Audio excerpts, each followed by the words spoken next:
అర్ధరాత్రి 3 గంటలు చిప్పగిరిలో ఒక సిట్టింగ్ ఎమ్మెల్యే ఇంటిపైకి పోలీసులు వచ్చారు. తలుపు తట్టారు. లోపల ఉన్నది ఎవరో సాధారణమైనటువంటి వ్యక్తి కాదు. ఆలూరి ఎమ్మెల్యే బుసినే విరూపాక్ష. కొన్ని నిమిషాల్లోనే ఆయన్ను, ఆయన కొడుకు చంద్రశేఖర్ను అరెస్ట్ చేసి పోలీసులు తీసుకువెళ్ళిపోయారు. ఎందుకు? ఏం జరిగింది ఆ రాత్రి? ఇవాళ సరిగ్గా ఆ ఎమ్మెల్యేని కలవడానికి మాజీ సీఎం జగన్ కర్నూలు వచ్చారు. ఈ రెండు సంఘటనల మధ్య ఉన్నటువంటి లింక్ ఏంటి? అసలు నిజం ఏమిటో పూర్తిగా తెలుసుకుందాం. ఇవాళ ఉదయం తాడేపల్లి నుంచి బయలుదేరిన జగన్ ఓర్వకల్లు ఎయిర్పోర్ట్ మీదుగా నేరుగా వెళ్లనున్నది పంచలింగాల జైలుకి. అక్కడే ఉన్నారు విరూపాక్ష. ములాఖాత్ పేరుతో ఆయన కలిసి ధైర్యం చెప్పి తిరిగి మధ్యాహ్నానికల్లా వెనక్కి వెళ్ళిపోవాలన్నది ఆయన కార్యక్రమం. చూడ్డానికి ఇది ఒక సాధారణ పార్టీ కార్యక్రమంలో అనిపించవచ్చు. కానీ ఈ విజిట్ వెనుక ఉన్న కేసు కూడా చాలా లోతైంది. ఇప్పుడు వెనక్కి వెళదాం. ఆగస్టు 1వ తారీఖు రాత్రి కర్నూలు జిల్లా చిప్పగిరి మండలం నేమకల్లు గ్రామం. అక్కడ టీడీపీ కార్యకర్తలు వైసీపీ కార్యకర్తల ఇళ్లపై దాడి చేస్తున్నారన్నటువంటి సమాచారం అందుకున్నటువంటి ఎమ్మెల్యే విరూపాక్ష బాధితులను చూడడానికి రాత్రికి రాత్రే ఆ గ్రామానికి తరలి వెళ్లారు. బాధితులను చూడడానికి వెళ్ళిన ఆయన అక్కడికి వెళ్ళాక టీడీపీ నేత నాగరాజుపై ప్రశ్నించే ప్రయత్నం చేశారు. అక్కడే మలుపు మొదలైంది. టీడీపీ శిబిరం చెప్తున్నటువంటి కథ వేరు. వాళ్ళ ప్రకారం విరూపాక్ష ఆయన అనుచరులు ఇంట్లోకి బలవంతంగా చొరబడి రచ్చ చేశారు. ఆ క్రమంలో నాగరాజు యొక్క భార్య దుస్తులు కూడా చిరిగాయని చెప్పి ఫిర్యాదు వచ్చింది. ఈ ఫిర్యాదు మీద చిప్పగిరికి పోలీసులు వేగంగా స్పందించారు. Circle inspector Ravishankar Reddy MLA విరూపాక్షతో పాటు 15 మందిపై వైసీపీ కార్యకర్తలపై ఎస్సీ/ఎస్టీ అట్రాసిటీ యాక్ట్ కింద కేసు నమోదు చేశారు. ఇది సాధారణమైనటువంటి కేసు కాదు. ఎస్సీ/ఎస్టీ యాక్ట్ కేసు పెట్టడం అంటే బెయిల్ దొరకడం కూడా చాలా కష్టమైనటువంటి వ్యవహారం. అదే రాత్రి అంటే ఆగస్టు 2వ తారీఖు తెల్లవారుజామున 3 గంటల సమయంలో పోలీసులు నేరుగా ఎమ్మెల్యే ఇంటికి వచ్చి ఆయన్ను, ఆయన కొడుకును అరెస్టు చేశారు. జూనియర్ సివిల్ జడ్జి కోర్టులో హాజరుపరచగా రిమాండ్ కూడా విధించారు. ఇక్కడ ఒక ప్రశ్న వస్తుంది. ఒక సిట్టింగ్ ఎమ్మెల్యేని అర్ధరాత్రి 3 గంటలకి ఎందుకు అరెస్టు చేయాలి? పగలు అరెస్టు చేయొచ్చు కదా అని చెప్పి చాలా మంది అడుగుతున్నారు. దీనిపైనే వైసీపీ పార్టీ తీవ్రంగా స్పందించింది. ఇప్పుడు అఫీషియల్గా వెర్షన్ చూద్దాం.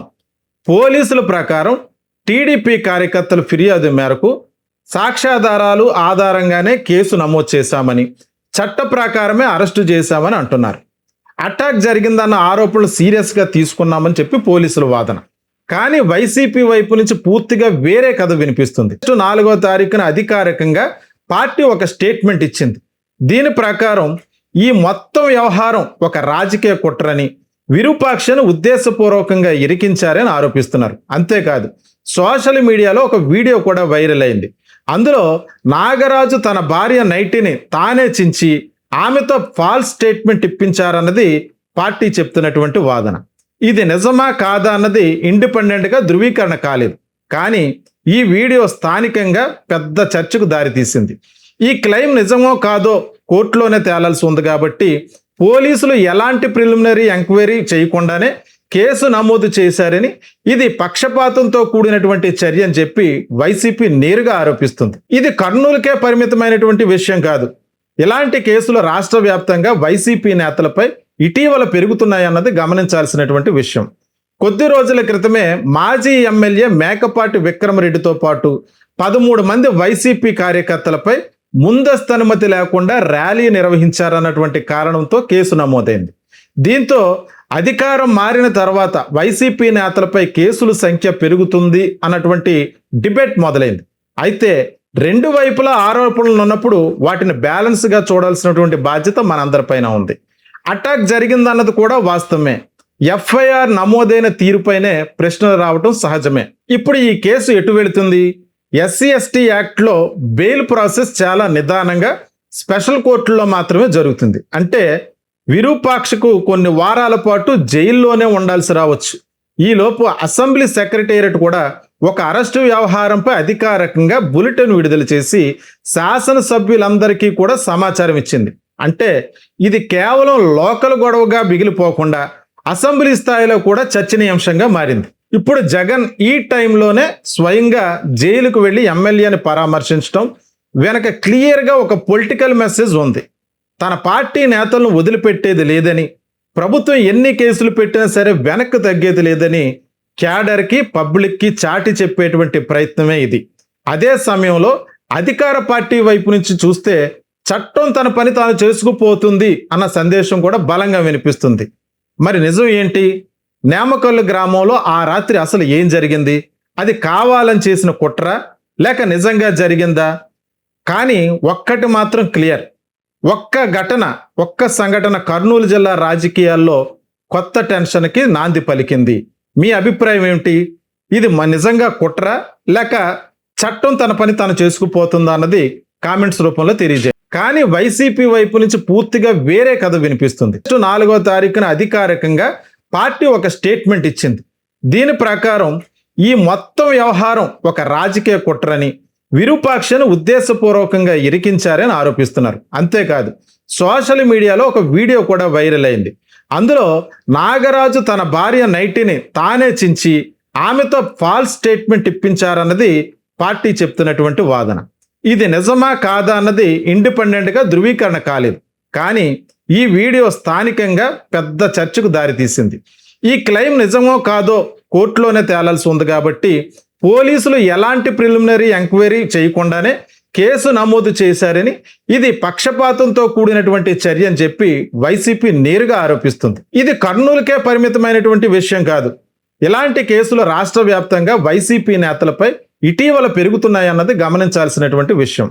కొద్ది రోజుల క్రితమే మాజీ ఎమ్మెల్యే మేకపాటి విక్రమరెడ్డితో పాటు 13 మంది వైసీపీ కార్యకర్తలపై ముందస్తు అనుమతి లేకుండా ర్యాలీ నిర్వహించారన్నటువంటి కారణంతో కేసు నమోదైంది. దీంతో అధికారం మారిన తర్వాత వైసీపీ నేతలపై కేసుల సంఖ్య పెరుగుతుంది అన్నటువంటి డిబేట్ మొదలైంది. అయితే రెండు వైపులా ఆరోపణలు ఉన్నప్పుడు వాటిని బ్యాలెన్స్గా చూడాల్సినటువంటి బాధ్యత మనందరిపైన ఉంది. అటాక్ జరిగిందన్నది కూడా వాస్తవమే. ఎఫ్ఐఆర్ నమోదైన తీరుపైనే ప్రశ్నలు రావటం సహజమే. ఇప్పుడు ఈ కేసు ఎటు వెళుతుంది? SC/ST యాక్ట్లో బెయిల్ ప్రాసెస్ చాలా నిదానంగా స్పెషల్ కోర్టుల్లో మాత్రమే జరుగుతుంది. అంటే విరూపాక్షకు కొన్ని వారాల పాటు జైల్లోనే ఉండాల్సి రావచ్చు.